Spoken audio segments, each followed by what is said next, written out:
आप सब लोगों को मेरा नमस्कार, सत श्री अकाल, सबको मेरा प्रणाम। आज से 5 साल पहले पंजाब के लोगों ने बड़ी उम्मीद करके कांग्रेस पार्टी की सरकार बनाई थी, लेकिन आज कुछ सरकार नाम का कुछ दिखाई नहीं दे रहा। इन लोगों ने सरकार का तमाशा बना दिया है। सत्ता की गंदी लड़ाई चल रही है। हर उनका नेता सीएम बनना चाह रहा है। आपस में इतनी जबरदस्त लड़ाई चल रही है कि सरकार बिल्कुल गायब है। लोगों को समझ नहीं आ रहा कि हम अपनी समस्याएं लेके किसके पास जाएं। तो एक तरफ जहां सत्ता की गंदी लड़ाई चल रही है, दूसरी पार्टियों में भ्रष्टाचार और सत्ता का गंदा नाच चल रहा है। दूसरी तरफ वहीं एक आम आदमी पार्टी है जो पंजाब के विकास और पंजाबियों की तरक्की के लिए दिन रात प्लानिंग कर रही है। अब सब लोग कह रहे हैं और पूरा पंजाब तैयार है कि चुनाव के बाद आम आदमी पार्टी की सरकार पंजाब में बनेगी। सरकार बनने के बाद हम क्या करेंगे, इसकी पूरी प्लानिंग हम लोग कर रहे हैं। अभी थोड़े दिन पहले मैं आपके बीच में आया था। हमने कहा कि हम 300 यूनिट बिजली मुफ्त करेंगे। दिल्ली में करके दिखाई है, झूठ नहीं बोलते। हमने कहा हम 24 घंटे बिजली देंगे, दिल्ली में करके दिखाया है, हम झूठ नहीं बोलते। हमने कहा हम किसानों की बिजली माफ करेंगे, हमने कहा हम पुराने बिल माफ करेंगे। कल मेरी व्यापारियों के साथ मीटिंग हुई। व्यापारियों के साथ मिलकर हम लोगों ने पंजाब के लिए खाका तैयार किया। आज एक बहुत बड़ी और बहुत जरूरी गारंटी देने के लिए मैं आया हूं। वो है स्वास्थ्य की गारंटी, स्वास्थ्य सेवाओं की गारंटी, हेल्थ की गारंटी, अस्पतालों की गारंटी। आज पंजाब के अंदर इतना बुरा हाल है, अगर आप बीमार पड़ जाओ और सरकारी अस्पताल में चले जाओ, पीजीआई छोड़ के सरकारी अस्पताल, प्राइमरी हेल्थ सेंटर में चले जाओ, कम्युनिटी हेल्थ सेंटर में चले जाओ, आप बिल्कुल इलाज नहीं मिलेगा आपको। तो आपको मजबूरी में प्राइवेट में जाना पड़ता है। जिसके पास भी बेचारे के पास 2 पैसे हैं वो प्राइवेट में जाता है, और जब प्राइवेट में जाता है वहां पे बुरी तरह से लूट मची हुई है प्राइवेट अस्पतालों के अंदर। सरकारी अस्पताल में जाओ, वहां ना डॉक्टर मिलेगा, ना नर्स मिलेगी, ना दवाइयां मिलेगी, ना मशीनें काम कर रही हैं, दवाइयों की खिड़की खुलती नहीं है। आज से 7 साल पहले जब हमने दिल्ली में सरकार संभाली थी, दिल्ली में भी यही हाल था। सरकारी अस्पतालों का बहुत बुरा हाल था। सरकारी अस्पतालों में बहुत बुरा इलाज था। 5 साल 7 साल के अंदर हमने दिल्ली के पूरे अस्पतालों, सरकारी अस्पतालों की दशा बदली है। आज पंजाब के लोगों को, उनके परिवार के सदस्यों के स्वास्थ्य के लिए मैं 6 गारंटी दे रहा हूं। 6 गारंटी। पहली गारंटी, पंजाब के हर बंदे को मुफ्त और अच्छा इलाज मुहैया कराया जाएगा। ये मेरी गारंटी है, ये मेरा वादा है। मैंने 2 बातें कही हैं, मुफ्त और अच्छा। अगर मुफ्त कहो तो लोगों को लगता है कि मुफ्त चीज तो बेकार होती है। हमारा ये मानना है कि भगवान ने जितनी मुफ्त चीजें दी है वो सारी हवा मुफ्त दी है, हवा के बिना आप 1 मिनट नहीं रह सकते। हमारा मानना है कि जो मुफ्त चीजें हैं वो बहुत अच्छी होती हैं और उनको अच्छा करके दिखाएंगे हम। तो मुफ्त और अच्छा इलाज ऐसा कि आप प्राइवेट अस्पताल की तर्ज पे आपको इलाज मिलेगा। दूसरी गारंटी, सारी दवाइयां, सारे टेस्ट, सारा इलाज, सारा ऑपरेशन, सब कुछ मुफ्त होगा। दिल्ली में करके दिखाया। दिल्ली में अच्छा इलाज भी दे रहे हैं, मुफ्त इलाज भी दे रहे हैं। और आप सरकारी अस्पताल में चले जाओ, महंगी से महंगी दवाई, अगर कोई इंजेक्शन आपका 10,000 रुपए का भी आता है, मुफ्त मिलता है आपको दिल्ली के सरकारी अस्पताल के अंदर। आज पंजाब के अंदर अगर आप किसी सरकारी अस्पताल में जाओ, दवाइयां मिलती हैं? नहीं मिलती। डॉक्टर एक पर्ची पे लिख देता है, कहते हैं बाहर से ले लेना दवाई। दवाइयों की खिड़की खुलती नहीं है। आम आदमी पार्टी की सरकार बनने के बाद हर सरकारी अस्पताल के अंदर सारी दवाइयां मिलेंगी, दवाइयों की खिड़की खुलेगी। हम इंश्योर करेंगे कि सारी दवाइयां मिलनी चाहिए। आज पंजाब के सरकारी अस्पतालों के अंदर कोई मशीन काम नहीं करती, एक्सरे की मशीन काम नहीं करती, या तो मशीनें है ही नहीं, और या मशीनें काम नहीं करती, या मशीनें चलाने वाले नहीं हैं। दिल्ली में भी यही हाल था। आज दिल्ली के अंदर सारी मशीनें हैं, मशीनें काम करती हैं और मशीन चलाने वाले भी हैं। पंजाब के भी सारे अस्पतालों के अंदर दवाइयां भी फ्री मिलेंगी, सारी मशीनें भी चालू होंगी। मशीनें होंगी और मशीनें चालू होंगी। अगर किसी का 10 लाख का, 15 लाख का, 20 लाख का भी ऑपरेशन है, सरकारी अस्पताल के अंदर वो फ्री किया जाएगा। भगवान ना करे आपके घर में कोई बीमार हो, लेकिन अगर आपके घर में कोई बीमार होता है तो अब उसके इलाज के खर्चे की आपको चिंता करने की जरूरत नहीं है। उसके अच्छे इलाज की अब आपको पंजाब में चिंता करने की जरूरत नहीं पड़ेगी। अभी बहुत सारे लोग पंजाब से दिल्ली जाते हैं इलाज कराने के लिए, उनका भी इलाज मुफ्त होता है दिल्ली के अंदर। लेकिन अब आपको पंजाब से दिल्ली जाने की जरूरत नहीं पड़ेगी, पंजाब के अंदर आपका अच्छा इलाज होगा। यह हमारी दूसरी गारंटी है। तीसरी गारंटी, हर पंजाब के व्यक्ति को एक हेल्थ कार्ड जारी किया जाएगा। उस हेल्थ कार्ड के अंदर उसकी सारी जानकारी होगी, उसका एक्सरे, उसकी MRI रिपोर्ट, उसको इतनी सारी रिपोर्ट लेके घूमने की जरूरत नहीं है, सारी कंप्यूटर पे होगी। वो बस अपना एक हेल्थ कार्ड लेके, हर आदमी, आपके परिवार में एक बच्चा है उसका अलग हेल्थ कार्ड होगा, आपका माँ है उसका अलग हेल्थ कार्ड होगा, पिताजी का अलग हेल्थ, हर एक बंदे को एक हेल्थ कार्ड जारी किया जाएगा। जिसके पास हेल्थ कार्ड होगा उसको अच्छे से अच्छा इलाज मुहैया कराने की जिम्मेदारी पंजाब सरकार की होगी। और सबसे शानदार, पूरे कंप्यूटराइज करेंगे सारे सिस्टम को जैसे दिल्ली के अंदर कर रहे हैं, और उसके अंदर आपका हेल्थ कार्ड, आपका सारा डेटा कंप्यूटर पे होगा। चौथी चीज, दिल्ली में हमने मोहल्ला क्लिनिक खोले हैं। मोहल्ला क्लिनिक की चर्चा पूरी दुनिया के अंदर हो रही है। स्वीडन के मुख्यमंत्री हमारा मोहल्ला क्लिनिक देखने के लिए आए। यूनाइटेड नेशंस के सेक्रेटरी जनरल हमारा मोहल्ला क्लिनिक देखने आए। उस किस्म का मोहल्ला क्लिनिक अब पंजाब के हर पिंड में खोला जाएगा, पिंड क्लिनिक बनाया जाएगा। शहरों में हर वार्ड के अंदर एक अलग क्लिनिक बनाया जाएगा। 16,000 मोहल्ला क्लिनिक, पिंड क्लिनिक और वार्ड क्लिनिक, 16,000 क्लिनिक खोले जाएंगे पंजाब के अंदर।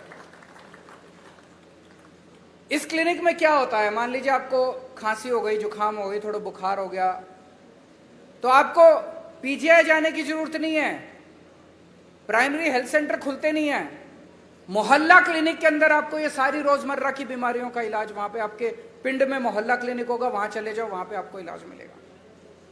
पांचवी गारंटी, जितने सरकारी अस्पताल हैं बड़े बड़े पंजाब के अंदर, उन सारे अस्पतालों को ठीक किया जाएगा। दिल्ली में भी अस्पतालों की बुरी हालत थी, सारे अस्पताल हमने एयर कंडीशन कर दिया। आप जाके देखो, अब दिल्ली सरकार के अस्पताल सेंट्रली एयर कंडीशन है, प्राइवेट अस्पतालों की तरह शानदार। ऐसे ही पंजाब के सारे बड़े सरकारी अस्पतालों को शानदार बनाया जाएगा, अच्छा बनाया जाएगा। वहां दवाइयां मिलेगी, वहां टेस्ट होंगे, वहां सारी मशीनें काम करेंगी और बड़े स्तर के ऊपर नए सरकारी अस्पताल खोले जाएंगे पंजाब के अंदर। और छठी और आखिरी गारंटी, दिल्ली में हमने योजना चालू की है, अगर किसी का एक्सीडेंट हो जाए, हमने ऐलान किया है कि अगर किसी का रोड पे एक्सीडेंट हो जाए, जो उसको देखे उसको अस्पताल में एडमिट करा दो, चाहे बगल में जितना भी बड़े से बड़ा अस्पताल है, महंगे से महंगा अस्पताल है, आदमी की जान बचाना जरूरी है, उसमें जाके उसको एडमिट करा दो, उसका सारा खर्चा दिल्ली सरकार देती है। पंजाब के अंदर भी किसी का भी एक्सीडेंट होगा, रोड एक्सीडेंट किसी का भी होगा, उस रोड एक्सीडेंट के विक्टिम को उसका पूरा का पूरा इलाज पंजाब सरकार कराएगी, उसको अपनी जेब से एक भी पैसा देने की जरूरत नहीं है।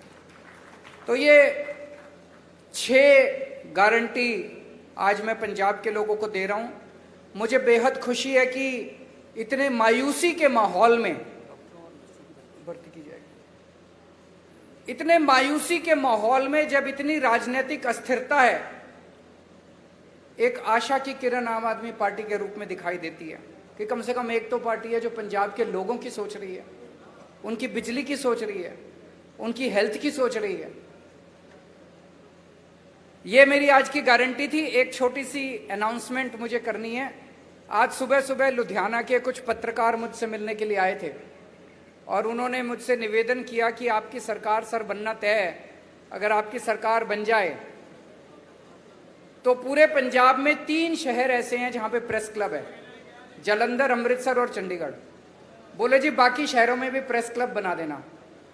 तो मैं आज आपको वादा करता हूं कि हमारी सरकार बनेगी तो जितने भी छोटे बड़े शहर है पंजाब के, सब जगह आपकी सुविधा के लिए प्रेस क्लब बनाए जाएंगे। ये भी गारंटी है। अब अगर आपके कोई प्रश्न है,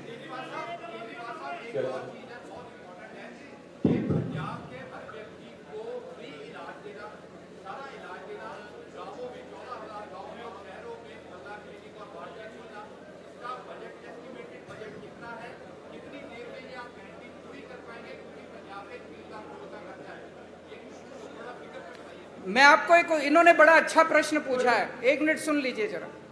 इन्होंने पूछा है जी पैसा कहां से आएगा। मैं आपको एक छोटा उदाहरण देता हूं, उदाहरण से आपको समझ आ जाएगा। जब हमारी दिल्ली में सरकार बनी थी पहली बार, मैं बता दूंगा आपको, सुनिए तो सही। जब हमारी सरकार बनी थी, हमने अपने मैनिफेस्टो में पहली बार नहीं डाला था कि हम फ्री करेंगे, इलाज फ्री करेंगे। हमने एक फ्लाईओवर बनाया, वजीरपुर फ्लाईओवर।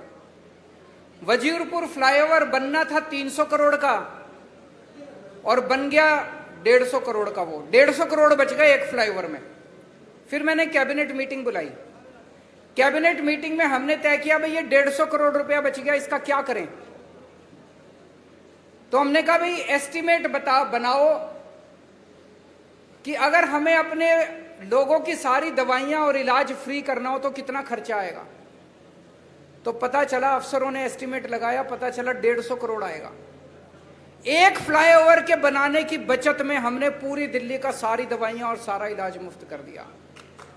मैं आपको ये उदाहरण इसलिए दे रहा हूं, ये जो जनता के काम है ना, इन कामों को करने में ज्यादा पैसा नहीं लगता। पैसा तब लगता है जब रिश्वतखोरी में और भ्रष्टाचार में सारा पैसा लूट लिया जाता है। ये जितना मैंने कहा है, ये सारा करने में कोई बहुत ज्यादा पैसा खर्च नहीं हो। जैसे मोहल्ला क्लिनिक आप एस्टिमेट बना लो, 20 लाख रुपए का एक मोहल्ला क्लिनिक बनता है, 15,000 बनाएंगे, आप देख लो कितना लगेंगे। दवाइयां और इलाज मुफ्त करने में बहुत कम लगेगा। मैंने बताया दिल्ली का 200-250 करोड़ का टोटल पूरी दिल्ली का दवाइयों का बजट आता है, पंजाब का 300-350 करोड़ का हो जाएगा, 400 करोड़ का हो जाएगा। इससे फालतू क्या होगा। तो जो एक चीज मैं आपको कह दूं कि मैं जो कहता हूं सारा होमवर्क करके लाता हूं, इसमें मैं और भी बड़ी बड़ी चीजें कर सकता था। मैं वही चीजें लिख के लाया हूं जो मैंने दिल्ली में करके दिखाई हैं। अब पंजाब में और ज्यादा करेंगे तो दिल्ली वालों को जाके कहेंगे पंजाब में कर दिया, आप दिल्ली में भी करेंगे। अरविंद जी, एक और किसी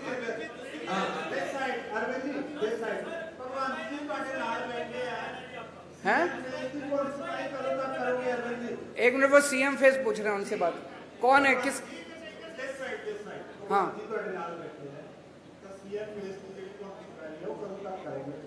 समय आने पे सीएम फेस की अनाउंसमेंट भी होगी।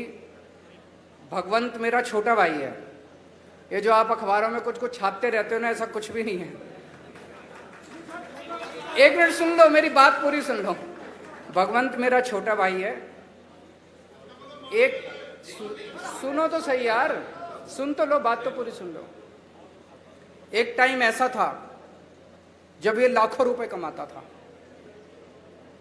अपना एंटरटेनमेंट शो वगैरह करके। उसने सब कुछ छोड़ दिया पंजाब के लिए। तब तो आम आदमी पार्टी में नहीं आए थे। कोई कैरियर बनेगा, कुछ होगा, ऐसा कुछ नहीं था। पंजाब के लिए त्याग किया उसने। हमारी पार्टी में कोई भी व्यक्ति, मैंने कई बार बोला है, कोई पद और उसके लिए नहीं आया। सब लोग समाज के लिए और देश के लिए आए हैं। समय आने पे मैंने बार बार बोला है, आपको अच्छा सीएम देंगे, अच्छा फेस देंगे, कोई भी हो सकता है वो। अभी हम इसके बारे में सोच नहीं रहे हैं।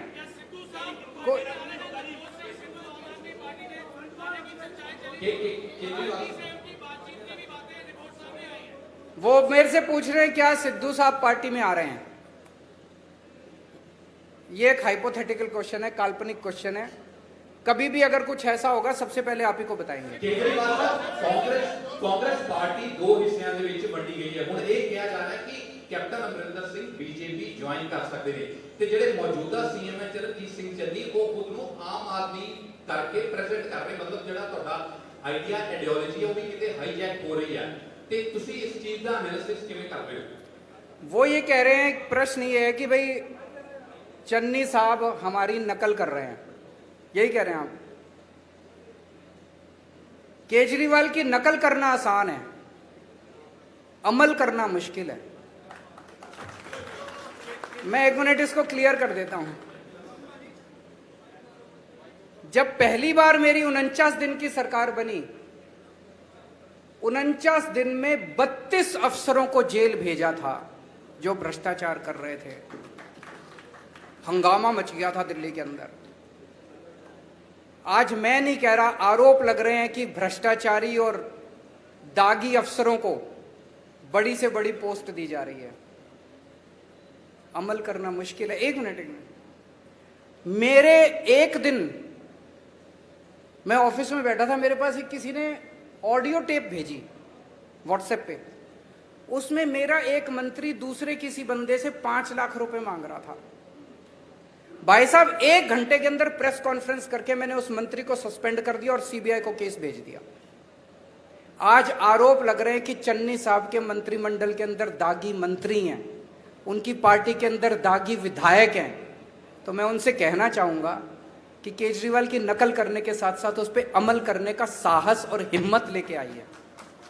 केजरीवाल साहब, एक सबसे बड़ा जो सवाल था बेरोजगारी का। केजरीवाल साहब इधर बोलिए बोलिए बोलिए बोलिए बोलिए बोलिए बोलिए। एक बेरोजगारी का सबसे बड़ा इशू पंजाब में है और पंजाब में आपको पता कितने परसेंट आ रहे बेरोजगारी की, और दिल्ली में आपकी सरकार बनने से पहले कितनी बेरोजगारी थी और कितना आपने उसको दिया? दूसरा एसवाईआर के मुद्दे में क्या कहना आपका? बेरोजगारी बहुत बड़ी समस्या है। दिल्ली के अंदर बेरोजगारी को लेकर हमने कई सारे कदम उठाए हैं। अगर मैं ये कहूं कि दिल्ली में बेरोजगारी खत्म हो गई, ये गलत होगा। लेकिन आपको एक छोटा सा आंकड़ा देना चाहता हूं। अभी कोरोना के टाइम में बेरोजगारी बहुत ज्यादा बढ़ गई, बहुत ज्यादा लोगों की नौकरियां चली गई, फैक्ट्रियां बंद हो गई, दुकानें बंद हो गई, बाजार बंद हो गए। हमने एक जॉब पोर्टल बनाया कि जो जो लोगों को नौकरियां देनी है वो अपनी नौकरियां पब्लिसाइज कर दें, और जिन लोगों को रोजगार चाहिए वो उसके ऊपर अपना। आपको जान के ताज्जुब होगा, मैंने जब वो पोर्टल बनाया था दिल्ली सरकार ने, हमें लगा था कि अगर 25-30 हजार भी नौकरियां अगर आ जाएंगी तो हम मानेंगे कि बड़ी सफल हो गए। 2 महीने के अंदर 10 लाख नौकरियां उस जॉब पोर्टल के ऊपर आई। 2 महीने में बहुत सारे लोगों को नौकरियां मिली। जितने लोगों की नौकरियां गई थी कोरोना के टाइम में, बहुत सारे लोगों को नौकरियां वापस मिली। हमने ढेरों स्कूल बनाए हैं, ढेरों मोहल्ला क्लिनिक बनाए हैं, वहां पे हम लोगों ने हर बस के अंदर बस मार्शल नियुक्त किए हैं। इसमें इतनी नौकरियां निकली हैं, इतनी नौकरियां, हमने डोर स्टेप डिलीवरी शुरू की है, घर घर के अंदर हम इतनी नौकरियां निकली हैं। वो सारे काम पंजाब के अंदर भी किए जाएंगे और मैं समझता हूं कि इससे पंजाब के बेरोजगारों को नौकरी मिलने में सुविधा होगी। और उसके पहले कल भी मैंने कहा था, मैं चन्नी साहब से निवेदन करना चाहता हूं कि कैप्टन साहब ने प्रॉमिस की थी कि मैं हर एक को रोजगार दूंगा। उन्होंने कार्ड भी दिया था, आज तक बच्चे कार्ड लेके घूम रहे हैं। मेरी उनसे निवेदन है कि कैप्टन साहब के वादे को पूरा करें, हर बच्चे को नौकरी दें बेरोजगार को, और जब तक नौकरी नहीं मिलती वो बेरोजगारी भत्ता दें 4.5 साल का।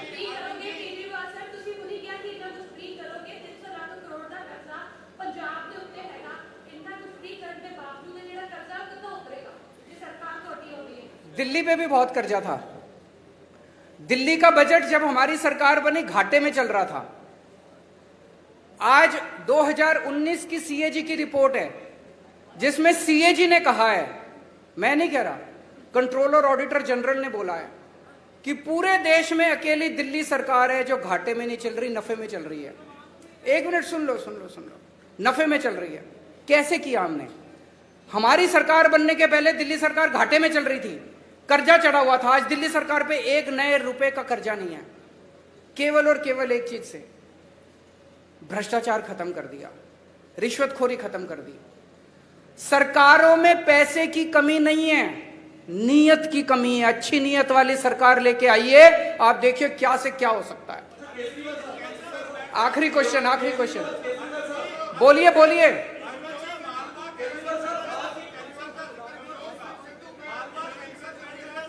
मेरे को जिसके पास माइक है वो बोल दीजिए। कोई बोल दो कोई। बोलिए। आपके नेताओं का कहना है, विधायकों का कहना है कि पंजाब में किसानों को पराली जलाने के लिए दंडित किया जाना चाहिए, जो कथित तौर पर दिल्ली को प्रदूषण करता है। आपका इस पर स्टैंड क्या है? किसने बोला है? एक मिनट। किसने बोला कि पंजाब के किसानों को दंडित करना चाहिए? बिल्कुल नहीं बोला। आप दिखा दीजिए। एक मिनट। आप ये स्टेटमेंट दिखा दीजिए कि आम आदमी पार्टी के किसी ने बोला मैं राजनीति छोड़ दूंगा। झूठ मत फैलाइए, गलत मत बोलिए। पत्रकार की जिम्मेदारी है जनता को सच बताना। अब मैं आपको बताता हूं, एक मिनट सुनिए मेरी बात। पराली को लेकर दिल्ली की सरकार ने समाधान दिया है। हमने एक बायोडिकम्पोजर बनाया है। जब पराली वो होती है तो किसान को अगली फसल लगाने के लिए उसको जल्दी होती है, उसको तीली लगा के वो जला देता है, उसकी मजबूरी होती है। किसान का कसूर नहीं है, कसूर सरकारों का है। सरकारें क्या कर रही थी? सरकारों ने समाधान क्यों नहीं निकाला? तो हम एक दूसरे के ऊपर आरोप प्रत्यारोप नहीं करना चाहते, वो राजनीति हम नहीं करते, हम समाधान की राजनीति करते हैं। तो दिल्ली सरकार ने अभी एक घोल निकाला है, बहुत सस्ता घोल है। उस घोल को अगर आप पराली के ऊपर छिड़काव कर दो तो 15 दिन के अंदर पराली खाद में बदल जाती है। तो जो पराली समस्या थी वो पराली अब आपके लिए एसेट बन गई। इसको पिछले साल हमने एक्सपेरिमेंट करके देखा जिसके बड़े शानदार नतीजे आए हैं। अब उसकी घोल की खूब डिमांड है। दिल्ली सरकार अपने सारे किसानों के यहां उस घोल का छिड़काव फ्री में कर रही है। पंजाब सरकार भी कर सकती है। तो अगर पंजाब के अंदर सरकार बनती है तो वो छिड़काव हम सारे किसानों के खेत में फ्री में करेंगे। किसानों को जलाने की जरूरत नहीं पड़ेगी और वो सारी पराली खाद में बदल जाएगी। आम के आम गुठलियों के दाम। Thank you so much. Thank you. बहुत मेहरबानी, बहुत शुक्रिया, धन्यवाद सर। ये दिखाओ।